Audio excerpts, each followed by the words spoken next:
村上さん、はい、それは今何の作業されてるんですか？これは今これからドブ掘りですね。ドブ掘り？はい、オープンチャネルって言って、ここにチャネルって溝のことなんですけど、は溝を掘っていく作業ですね。これはこういう、はい、なるほど、これオールソールしたってことですか？そうです。オールソールしてこれからここを縫うんですけど、はい、縫う前段階の下ごしらえっていう感じですね。ドブ掘りっていうのはよくやる作業なんですか？そうですね。うちだったら川底だろうがゴム底だろうが、まあ9割ぐらいの靴はやりますね。はい、うちだったらそうなんですよね。一般的に世の中一般的にはこういう風に掘らないで縫うのが主流なんですよ。あ、何も掘ってないっすね。そうなんですよ。ちょっとこの辺もうほぼ糸切れてるじゃないですか。そうなんです。世の中の一般的な靴っていうのは皮は掘るんですけれど、ラバーソールになった瞬間に掘らないっていうのがセオリーなんですよね。皮ってでも普通に掘って縫い糸が地面に直接接しないようにしているじゃないですか、それちなみに今もありますよね、どっかに。ありますね。それって普通に一般的な仕様ですよね。はい、こういうそれ、はい、ちゃんと溝が掘ってあって、その中に糸が縫ってあるじゃないですか、糸をそこまで沈めるから、直接地面に触れない。そうです。溝を掘らずに直縫いしちゃってると、すぐにアスファルトに糸が触れて切れて、糊が弱っただけで浮いちゃうんですよ。で剥がれたことでオールソールになる方って世の中にすごく多いんですよ。でそっち側を潰せるんですよね。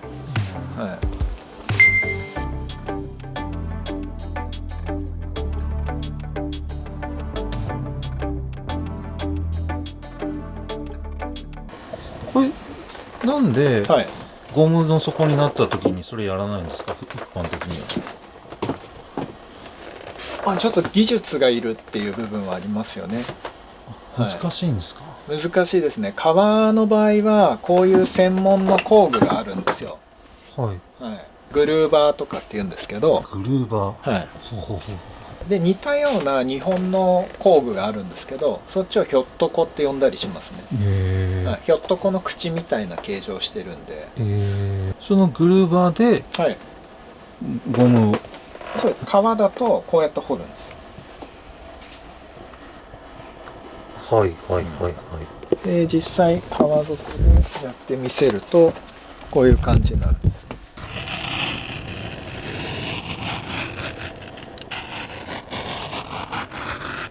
これがグルーバー、これは、今見ていただいたように器具の構造上楽じゃないですか。もちろんコツはいるんですけれど、先端が難しいとかあるんですけれど、器具がものを言う作業っていう感じです。なんですけど、ゴム底に溝を掘るのはよりも職人の技術が求められる作業になるんで、手が震えた瞬間に終わるような作業ですね。またまたなんですよ。そう連続なんで。この間も毎回そうだな。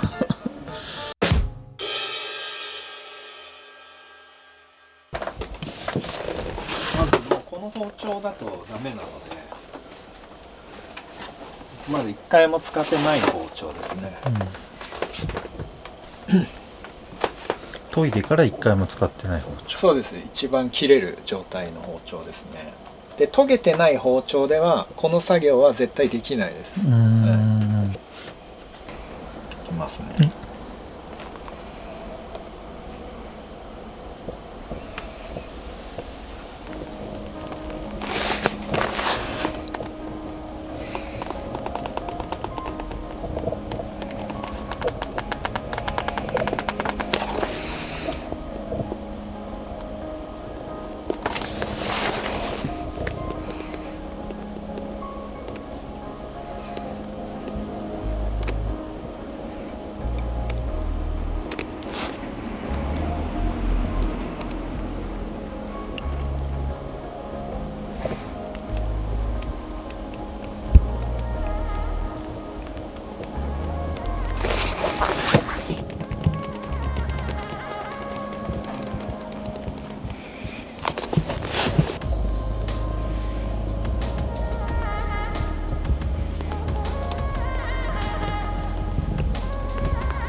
おお。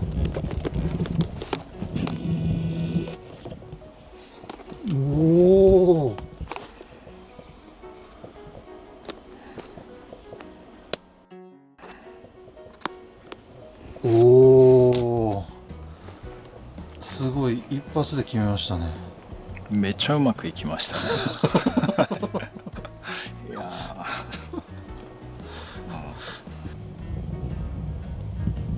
おお。これ全部フリーハンドで彫ったんですよね。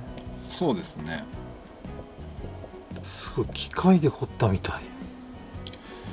機械で彫る器具も今生まれてるんですけど、はい、ここまで深くは彫れないんですよ。ああ、はい、じゃあ高さはこれのどの辺ぐらいまでなんですか？そうですね。結構深く彫れてますね。うん。やっぱ3ミリ強は彫れてますね。だから約半分ですよね。なるほど。はい、より糸をこの厚みの半分ぐらいまで沈めるにはやっぱ包丁の方が理にかなってるなと思って、こう包丁で彫ることに、なんか研鑽してきたっていう感じですよね。切れ込んだ部分は1箇所が理想ですよね。内側1回外側1回で綺麗にこう刃の断面が、そこにだけしか残らないっていうのが、それを何年ぐらい前からやってるんですか？もうこれはお店独立してからすぐやってるので、ただやっぱ当初はめちゃくちゃ汚かったですね。はい、若手のリペア職人もこれ本当にいいんで、やっぱどう考えても理にかなってるんですよ。アスファルトにすぐに触れないっていう点で、だからぜひやってみてほしいですね。はい、挑戦してみてほしいっていう。なるほど。はい。これは何点ぐらいですか？88点ぐらいですかね。あと12点は何なんだっていう、ちょうどね、やっぱこのカーブのところでちょっと迷いが生じてますよね。どこ迷ったんですか？ここ迷ってますね。ここちょんってわかります？ああ、これ、はい、なるほど。